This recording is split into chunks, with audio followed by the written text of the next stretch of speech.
Hello everyone, welcome to all of you.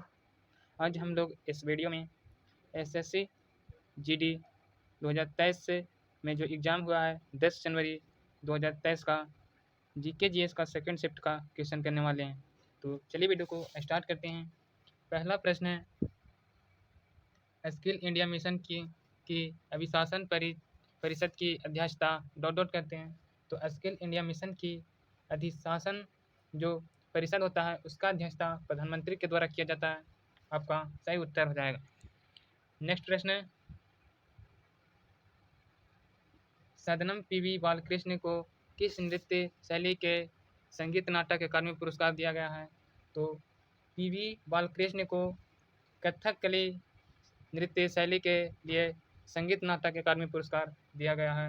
आपका right answer हो जाएगा कथकली। नेक्स्ट प्रश्न है, मानव शरीर में भोजन एक सतत नली से गुजरता है जो डॉट डॉट से प्रारंभ होकर गुदा तक जाता है। तो मानव का जो भोजन होता है वो मुख्य ग्राहिका से एनस यानी कि गुदा तक जाता है। तो आपका सही उत्तर हो जाएगा मुख्य गुहा। नेक्स्ट प्रश्न है, महात्मा गांधी श्रृंखला के 50 रुपये के बैंक नोट का आधार रंग है। तो जो महात्मा गांधी के द्वारा 50 रुपये का जो नोट होता है उसका रंग जो होता है कैसा होता है? तो उसका रंग जो होता है फ्लोरोसेंट नीला टाइप का रंग होता है। नेक्स्ट प्रश्न है, निम्न में से रेडॉक्स अभिक्रिया की पहचान कीजिए। तो सबसे पहले जानेंगे कि रेडॉक्स अभिक्रिया कहते हैं किसको?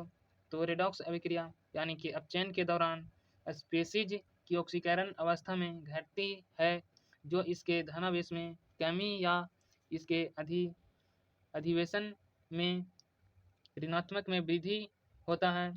और ऑक्सीकरण जो होता है और दूसरी ओर ऑक्सीकरण एवं स्पीशीज में इलेक्ट्रॉनों की हानि होता है, उसको कहते हैं रेडॉक्स रिएक्शन। अब जो रेडॉक्स रिएक्शन होता है उसकी पहचान कैसे करेंगे? तो उसकी पहचान करने के लिए सबसे पहले मैं एग्जांपल से समझा रहा हूँ। मान लिया मैंने H हाइड्रोजन है और जब दो हाइड्रोजन H+ है, जब दो अणु जो होता है दो अणु यानी कि इलेक्ट्रॉन निकल कर जब H2 बनाते हैं H2 बनाने के बाद इसमें इलेक्ट्रॉन का ग्रहण होता है, अतः अपचयन अभिक्रिया हुई इसमें। तो इस उदाहरण में ऑक्सीकरण भी हुआ और अपचयन अभिक्रिया भी हुआ। तो इसीलिए हम इस अभिक्रिया को कहते हैं रेडॉक्स अभिक्रिया।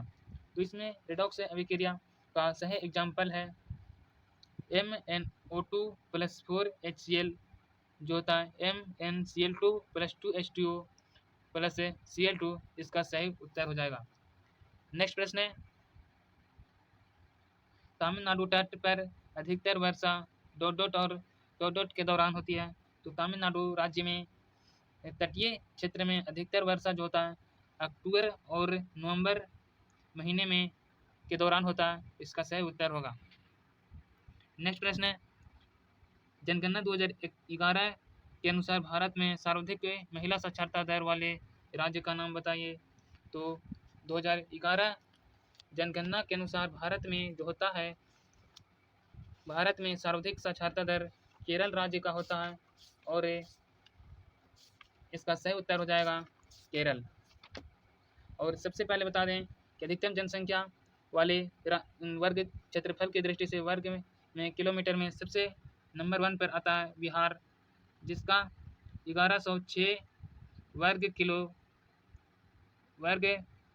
किलोमीटर प्रति व्यक्ति होता है बिहार का। और न्यूनतम जनसंख्या घनत्व में राज्य होता है अरुणाचल प्रदेश, 17 व्यक्ति प्रति वर्ग किलोमीटर। तो इस प्रश्न में पूछ रहा था 2011 के जनगणना के अनुसार साक्षरता दर पूछ रहा था। तो साक्षरता दर हो जाएगा इसमें सर्वाधिक हो जाएगा केरल राज्य का। और इसमें पूछ देगा न्यूनतम साक्षरता दर। तो न्यूनतम साक्षरता दर बिहार राज्य का है कितना %? तो बिहार राज्य का 61.8% है और केरल का 94% साक्षरता दर है। नेक्स्ट प्रश्न है,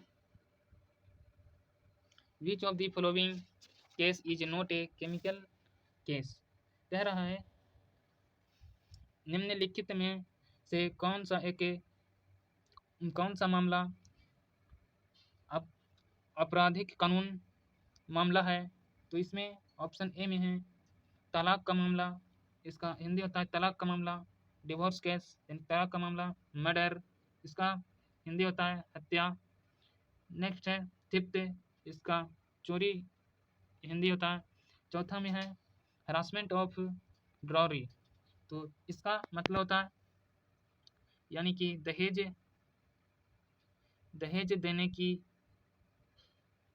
देने के लिए उत्पीड़न, इसका हिंदी होता है। तो इसमें कौन सा एक जो है आपराधिक कानून मामला है, तो इसमें सही उत्तर हो जाएगा डिवोर्स केस यानी कि तलाक का मामला सही उत्तर होगा। नेक्स्ट प्रश्न है द प्लान बिटवीन फिफ्थ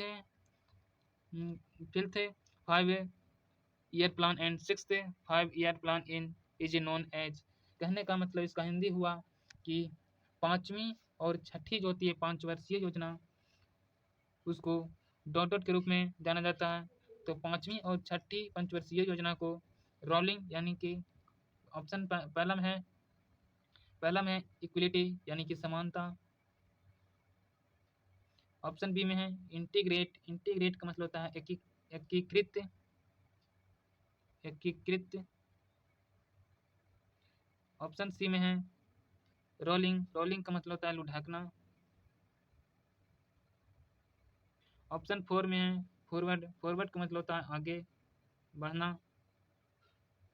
तो कह रहा है 5वीं और 6ठी जो होते 5वीं वर्षीय योजना, उसको किस नाम से जाना जाता है, तो उसको लुढ़कने के नाम से जाना जाता है। सही उत्तर हो जाएगा। नेक्स्ट प्रश्न है महाशिवरात्रि हिंदू देवता भगवान शिव के सम्मान में हिंदू माह में मनाई जाती है। तो महाशिवरात्रि जो हिंदू देवता भगवान शिव के सम्मान में मनाया जाता है, वह जो होता है हिंदी के फागुन महीने में मनाया जाता है। नेक्स्ट प्रश्न है बैडमिंटन में प्रत्येक खिलाड़ी के कितने अंक होते हैं। तो बैडमिंटन में प्रत्येक खिलाड़ी का जो अंक होता है उसका 21 अंक होता है। नेक्स्ट प्रश्न है निम्नलिखित में से कौन सा ब्रिटिश भारत में भारतीय सिविल सेवा में भर्ती होने वाले पहले भारतीय थे। तो ब्रिटिश भारत में भारतीय सिविल सेवा में भर्ती होने वाले पहले भारतीय सत्येंद्र नाथ टैगोर थे, इसका सही उत्तर होगा। नेक्स्ट प्रश्न है भारतीय संविधान का कौन सा अनुच्छेद प्राण और दैहिक स्वतंत्रता का संरक्षण से संबंधित है। तो प्राण और दैहिक स्वतंत्रता का संरक्षण से संबंधित है आर्टिकल नंबर 21 यानी कि अनुच्छेद 21। नेक्स्ट प्रश्न है निम्नलिखित में से कौन सा आंध्र प्रदेश का शास्त्रीय नृत्य है। तो सबसे पहले आपको बता दें शास्त्रीय नृत्य, इसमें सभी राज्यों के शास्त्रीय जो नृत्य होती है, शास्त्रीय नृत्यों की संख्या 8 होती है। सबसे पहला पॉइंट इसमें पहला है भारतनाट्यम जो होता है वो तमिलनाडु राज्य का शास्त्रीय नृत्य होता है। उसका भारतनाट्यम का जब पुराना नाम होता है उसको सादिर कहते हैं और ये भारतनाट्यम मंदिरों को समर्पित है। नेक्स्ट है मोहिनी अट्टम जो होता है मोहिनी अट्टम ये दिया हुआ है। मोहिनी अट्टम किस राज्य का होगा, तो मोहिनी अट्टम जो होता है वो केरल राज्य का होता है और भारतनाट्यम अभी बताएं तमिलनाडु। और तीसरा होता है कथक जो होता है उत्तर प्रदेश का शास्त्रीय नृत्य होता है। और फोर्थ है ओडिसी जो होता है उड़ीसा राज्य का शास्त्रीय नृत्य होता है। पांचवा जो होता है मणिपुर राज्य का। और छठा जो होता है कुचिपुड़ी जो होता है आंध्र प्रदेश का शास्त्रीय नृत्य होता है। और सातवां जो होता है वो सत्रिया होता है जो असम राज्य का होता है। और 8वां जो होता है कथकली केरल। तो आंध्र प्रदेश राज्य का कुचिपुड़ी सही उत्तर होगा। नेक्स्ट प्रश्न में अर्थव्यवस्था के प्रत्येक क्षेत्र के द्वारा जीडीपी में किए गए योगदान से डॉट तैयार होता है।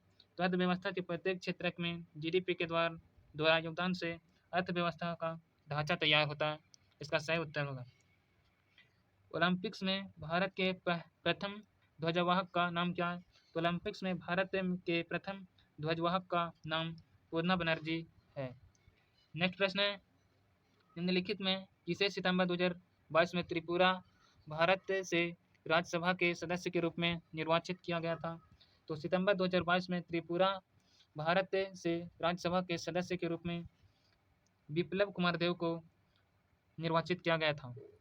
नेक्स्ट प्रश्न है, अक्टूबर 2022 के अनुसार भारतीय कम्युनिस्ट पार्टी के महासचिव कौन है? तो अक्टूबर 2022 के अनुसार भारतीय कम्युनिस्ट पार्टी के महासचिव डी राजा हैं।